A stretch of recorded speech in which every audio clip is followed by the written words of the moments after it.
ওকে মালা পরিয়ে দিচ্ছি।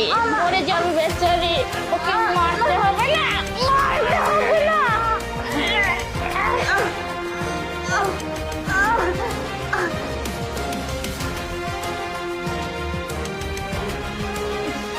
নয়ন, আরে মা, ইসরে কখন আসলে? নয়ন, তোমার সাথে না ফোনে কথা হইলো। আমাকে বাঁচাও বাবা। তুমি কোনো চিন্তা করো না মামা, তোমার ছেলে চলে আসছে, তোমাকে আর কিচ্ছু মা এসব কি বলে না, মায়ের বয়স হয়েছে তো, মায়ের মাথাটা খারাপ হয়ে গেছে, কি বলতে কি বলে ফেলতেছেন নাকি।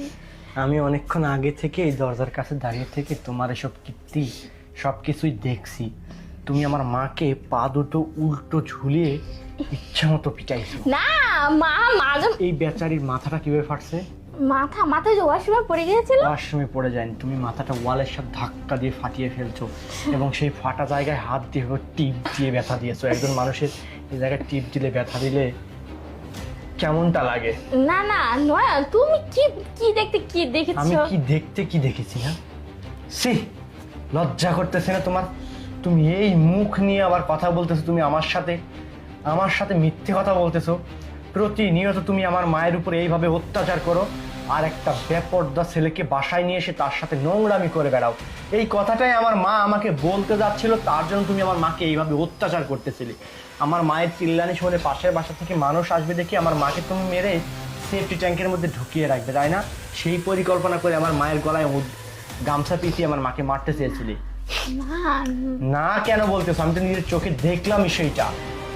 আমি নিজের চোখে দেখার পর তুমি কোন মুখ নিয়ে আবার আমার সাথে মিথ্যা কথা বলতেছো, বলতে পারো? এখন আসলে যা হওয়াটা সব যা হওয়ার হয়ে গেছে মানে? তুমি এটাকে কি চোখে দেখতেছো? এই ঘটনাটা যদি তোমার সামনে তোমার মায়ের সাথে কেউ করতো তখন তোমার ঠিক কেমন অনুভূতি হতো আমাকে বুঝিয়ে বলো তো। এই মানুষটা কি তোমার কাছে কোনো ক্ষতি করছে? তোমাকে কি সবসময় জ্বালাতন করে? আমি নিজে তো ইনকাম করি, আমার ইনকামের টাকা আমার মা খাবে। আমার মা 10 মাস 10 দিন আমাকে গর্ভে ধারণ করছে, লেখাপড়া শিখাইছে, মানুষের মতো মানুষ করছে। আমার টাকা আমার মা খাবে। তুমি কথা বলার কি এইখানে? তুমি আমার চোখের সামনে যেটা করছো, আমার জায়গায় অন্য কেউ হলে তোমাদের দুজনকে এতক্ষণে পিটাইতে পিটাইতে মেরে ফেলতো, কিন্তু না, আমার মা আমাকে সেই শিক্ষাটা দেয়নি, যেই শিক্ষা তোমার মা বাবা তোমাকে দিয়েছে। কুকুর কখনো মানুষ হইতে পারে না, কুকুর কুকুরে থাকে। ঠিক আছে, তোমাদের ব্যবস্থা আমি করছি।